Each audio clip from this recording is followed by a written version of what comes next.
Hey you, and welcome. My name is Mike, and in this whole video, we are, we're getting our boots on and going to Norfolk, Virginia, home of the Hadsells. It sits on the Bay Chesapeake, and we're going to peek into a weird old tale of stepfathers, disappearances, unknowns, and, I didn't do it. There are some people who deserve little more than a one-way ticket straight down to the yacht place, you know, HE double hockey sticks. We've met a few. Now let's meet one more. Or, give it a go.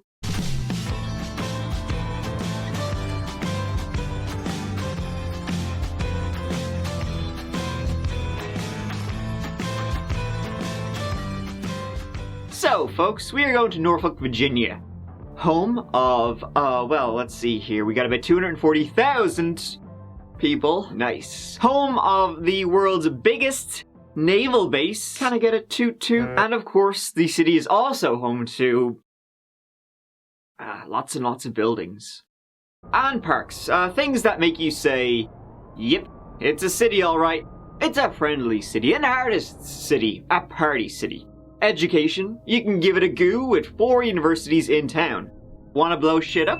Well, the #1 employer in the city is the Department of Defense. So it's like, got it all? Though all doesn't always mean just good stuff. But it did have Angelica, AJ Hadsell, who was good.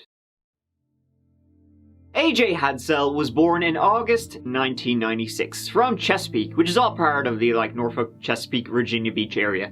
She was born to Jennifer. Her biological father, Mel, lived in Florida, and you'd never really be a huge part of her life.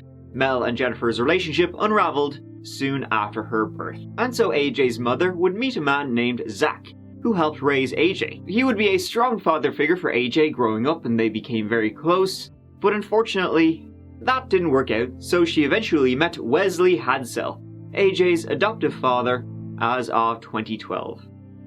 And so AJ grew up with parents Jennifer, Wesley, and her 3 sisters, Justice Gracie Abby, and 1 brother, Timothy. AJ had a very bright personality. She loved sports. She played softball, field hockey, soccer. She did a bit of the old splish splash. And she would go on to attend Longwood University, whose patron hero is Joan of Arc, fitting, located about a 3-hour drive west of Norfolk. There, AJ was double majoring in IT and computer programming, and was seemingly popular enough. In 2015, she was in her first year in university, her freshman year. And so, as spring break arrived in spring of all seasons, she decided to pop back home, see the fam over her week off. She wouldn't be making it back, though, to university.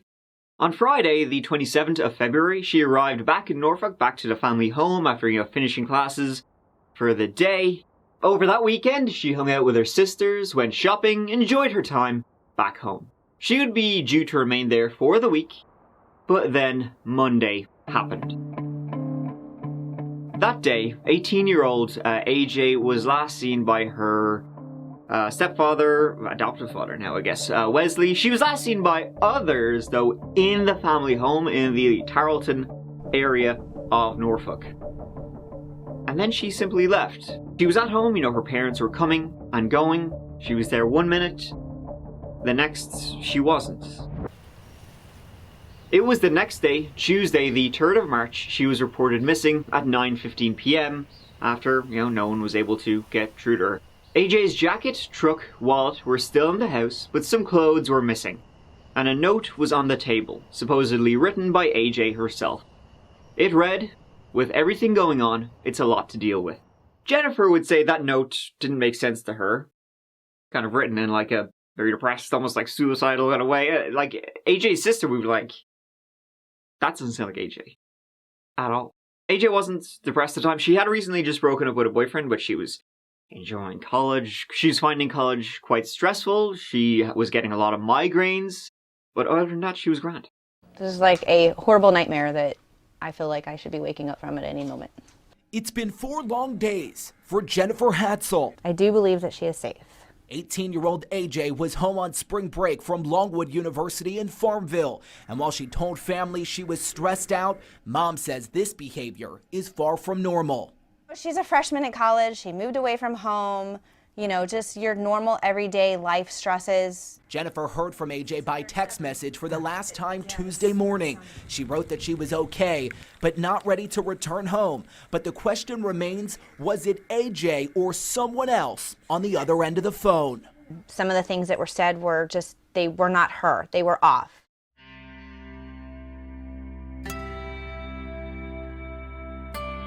When people arrived back home to the AJ Les house, it seemed like she had just been there as well.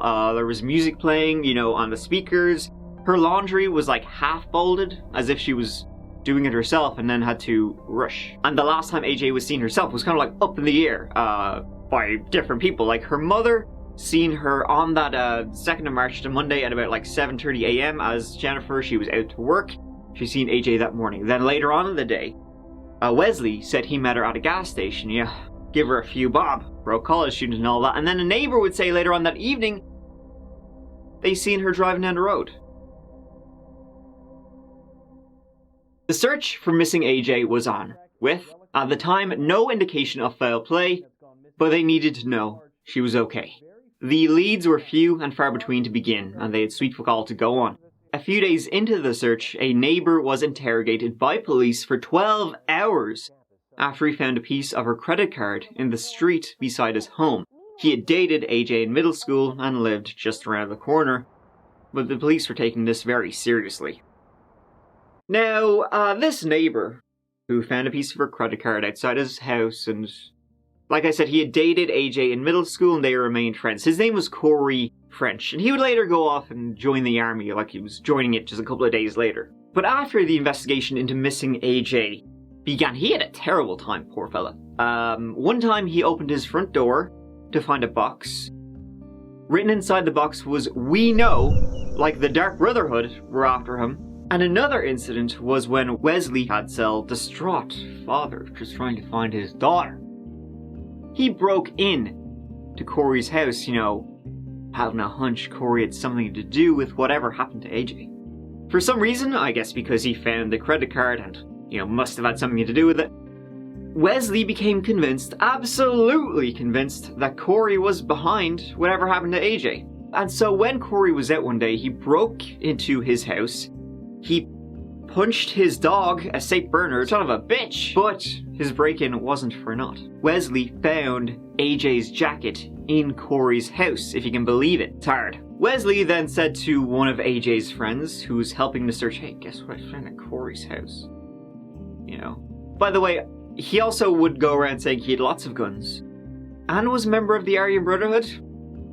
Okay, I think he was trying to intimidate AJ's friends who were helping to search, to the point where they were the ones who actually pointed out, yeah, AJ's jacket is in the house and the police went in and found it. But how did it get there? Because Corey would take a lie detector test, he would willingly give all his DNA, and he had a rock-solid alibi for the day AJ disappeared. And he was like, "Whoa, what's your jacket doing in my house?" Huh? Yeah, it's as weird as it sounds, and there's something about Wesley, me besides him being a sack of shit who would punch a dog. Police actually started looking into Wesley pretty quickly as the investigation began. You know, maybe him possibly having something to do with whatever happened. See, the jacket did not help the investigation at all. It gave the police nothing. But it did make them focus on Wesley more.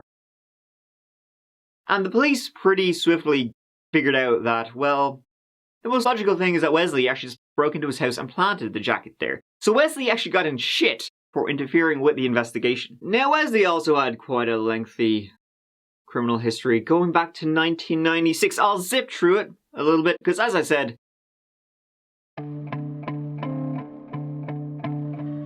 in 96, 2 counts of burglary, 1 grand larceny in Williamsburg, Virginia, dismissed.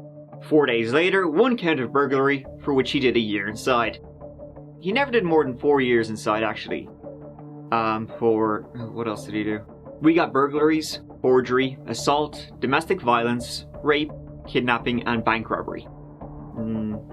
What an upstanding citizen. And just a few weeks before the disappearance of AJ in February 2015, Wesley had actually been kicked out of the house by Jennifer because he was on the drugs. He was acting erratically and doing a lot of well, you know, the El Schnock, the devil's dandruff. Jennifer tried to help him. She tried holding interventions for Wesley, but it didn't seem to work. And so he was outie 5,000 and he moved into a motel near the family home. And so Wesley seemed determined to blame Corey for AJ's disappearance. This, ended up backfiring and casting more suspicion on himself. 4 weeks and still no trace of missing teenager Angelica Hadsell. But friends and family are not giving up hope, and tonight another show of support and prayers that she will be found. And then we were talking on our 5 o'clock news earlier from an interview we did previously about how you guys are still strongly under the impression that AJ is out there, that she's alive. Are you still under that impression? Yes, definitely. And then what do you want people to know about Angelica that are at home right now that, a month later? Just, there's a lot of support out here for her, and I hope to continue to see more support as, the days go, however long that may be, hopefully not too much longer. She's a great kid, and we just want her home. Perfect. Thanks so much. And this is Andre, friend Andre, very close to the search. Now, so Wesley was probably the last person, definite confirmed person to have seen AJ on March the 2nd, right? There was a neighbor who said they thought they saw her that evening, but meh. So he was in work that day. He worked for a plumbing company, and he said he had to run out before midday. He had to go meet AJ at a gas station and give her like $200, just she's a bit light in the wallet. So that's what he said. He went off and did it, and then he came back at about 2 p.m. back into work, and when he did, his coworkers said he was agitated. So police later searched the 38-year-old Wesley's motel room. There they found bullets, and that was a big no-no with his criminal history. He was charged with possession of ammunition as a felon. By the way, his eyelid tattoos say game over.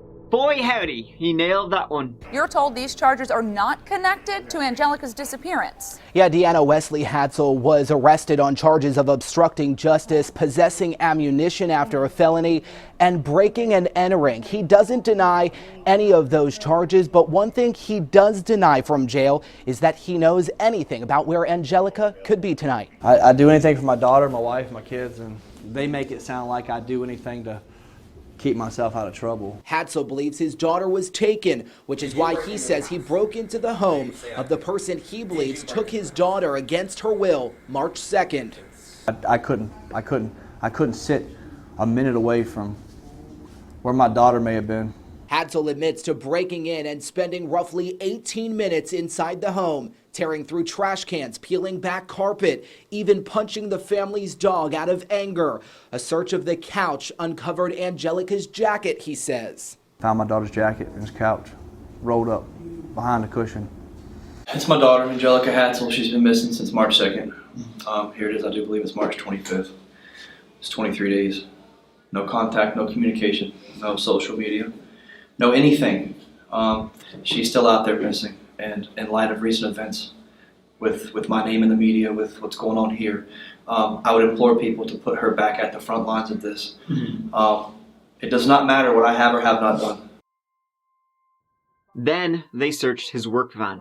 Inside, they discovered a shovel, duct tape, and black work gloves. They continued looking into his van, however, and got an analysis report of where it had been and when it had been there.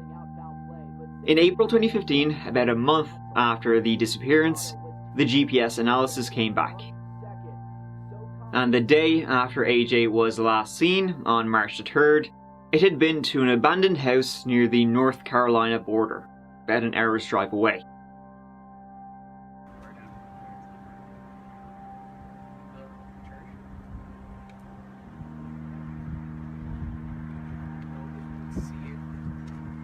Police visited that location, and snooping around, eventually they discovered, buried in a ditch, Angelica Hadsell.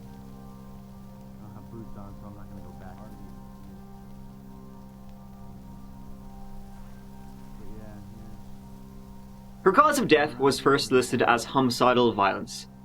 She did have bruises, multiple bruises on her face. It wasn't determinable if she had been sexually assaulted, but her pants were down. Later, though, it would appear her cause of death was heroin poisoning. She had 3 times the lethal dose in her system. So at the time her body was discovered, Wesley was in jail for, those weapons charges. And when he was asked, hey, your work van was right, beside where her body was found. How do you explain that? He was just like, well, I did happen to be out there for a job. Squinky dink. Coincidence. I don't know how she ended up at that house. Coincidences. I don't know what the coincidences mean. Also, his story of meeting AJ at a gas station to give her some money, well, CCTV showed no sign of them where he said they were, but no arrests were made. Wesley was already sitting in jail for the weapons possession charges. In fact, he would, much later, get 10 years for that. In jail, he would say he's being set up. Set up? Go on. It leaves a lot of room for questioning. I think it looks like a coincidence as well as the other coincidences, but how many coincidences can one family deal with before it breaks? So he would say the GPS locator in his work van, that led them to Angelica's body, he would say that's removable. It's detachable. So somebody else, could have driven to Angelica's where her body was left, and then taken it out, put it back in his van to make it look like his van had been the one to drive there, when he said that's not the case at all. You're mistaken. So if they were to track your GPS, would they find that you were near that home? If they track, I gave them my phone voluntarily too. So I don't know where that home was in relation to where I worked at. So you were in the same county where her body was found. Correct. The day after she disappeared. Correct. How do you think that looks? It doesn't look. Now, CCTV would also show he had definitely been in that area because he was seen at like an ATM, in an ATM security camera, so. And I'm not gonna sit here and have my daughter's name dragged through the mud any kind of way. She did not use drugs. She was murdered. As sure as I sit here today, I am convicted in my heart that my daughter was murdered. She didn't do this to herself. And no one's ever gonna make me believe that. And I will defend her until my last breath. Because as I said before, I'm her voice. I am convicted. It's interesting he's saying that though, because no one ever said otherwise. So I don't know where he's getting this from. People were pretty sure she was murdered. But of course, Wes, when I find the bastard, he actually continually does that throughout the interview. I have nothing to hide as far as I didn't hurt my daughter. I didn't help her get away from the house or help her get to Southampton. I have no knowledge of it. Where is he getting the idea that he was helping her? Nobody said that. I swear to you that I didn't hurt my daughter. I don't know who did, and if I did, I wouldn't protect them. Well, that explains it then. Let him out! In November 2018, 3.5 years after AJ's death, Wesley would be charged with her murder. In 2020, Weasel went on trial. Though on the second day a mistrial was declared. The prosecution and the defense couldn't agree on what parts of Wesley's criminal history the jury should hear and see. His second trial would begin in January 2022. The prosecution said that while AJ was home on the morning of the 2nd of March, listening to music, folding laundry, he came into the house and abducted her. His motive? Well, he was being kicked out of the house, he was back on drugs, and soon he'd be removed from the family entirely. See, AJ herself had learned of his drug use and was uneasy around him. He wanted something from the family, and so he took AJ and sexually assaulted her. He kept her for at least a day, and then he would hold her down and inject her with a lethal amount of heroin. Wesley's drug dealer would take the stand also. This was in return for immunity from drugs charges he was facing. And he would say, yep, he sold Wesley coke and heroin on the 3rd of March, the day after AJ went missing. Of course, then he dumped her body and tried to make it look like Corey French had done it by breaking in and planting AJ's jacket on the couch. Stupid friggin' plan. The defense said that no, AJ was depressed. She had recently broken up with her boyfriend, and so she overdosed herself. But wait, didn't he say earlier? She didn't do this to herself. And no one's ever going to make me believe that. And I will defend her until my last breath. What a murder charge will do to him, motherfucker. AJ had no history of drugs and was very happy, and tests of her hair could confirm she had never been using drugs before. As you can see, this was a very poor defense, and it took the jury less than 1 hour to find him guilty.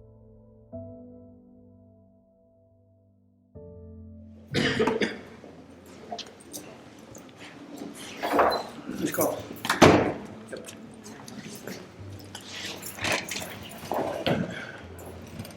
All right, ladies and gentlemen, in the gallery, we will have no, I understand this is a difficult case for lots of folks here. We will have no outbursts. We will have no demonstrations from anybody in the courtroom on the reading of the verdict. Would you please stand? On the charge of first-degree murder, we, the jury, find the defendant, Wesley Paul Hadsell, guilty as charged in the indictment. Ladies and gentlemen of the jury, is this your verdict, and so say you all? On the 4th of April, 2022, he was sentenced to life in prison.